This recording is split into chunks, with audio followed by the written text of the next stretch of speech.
get a high degree of Here we go. Continuing. distortion just coming out of USB. So that's one of the things. And then to take USB and look at the jitter down a cable, we all know what digital audio cables can do.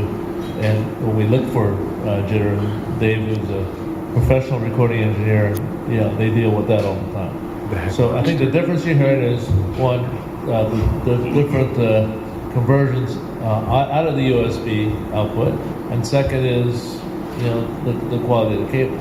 Now we overbuild our cables, and we overbuild the conductors. Sometimes in short lengths. I think the short length problem exists in digital because it's copper. You got digital signal traveling out copper, you're going to experience issues with it. So David, I don't know if you're in the studio, what you guys do? The secret is to first have a good clock. We don't use USB to, we use AES, which is the professional standard for digital exchange. And of course, we spend a lot of money as a clock source, like $7,000 just for a clock.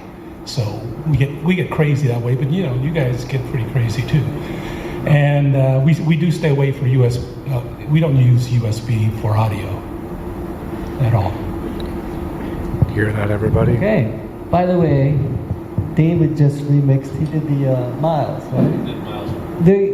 Monster's coming out with a project. Well, I'm going to let Noel tell you. It's his thing, but this is the engineer right there, David.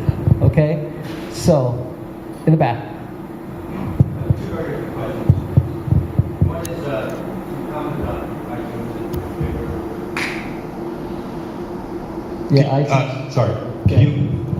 I have a couple of squeeze box touches and squeeze servers, which are just amazing technology in terms of user interface. So you comment on what your thoughts are on the music quality of using squeeze box server.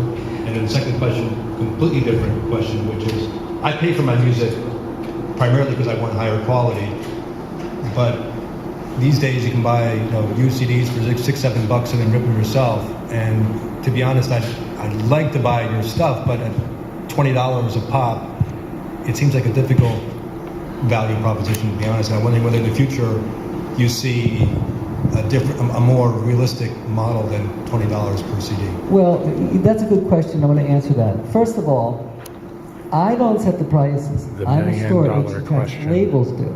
Now, we sell first of all, you buy a used CD for $6, okay?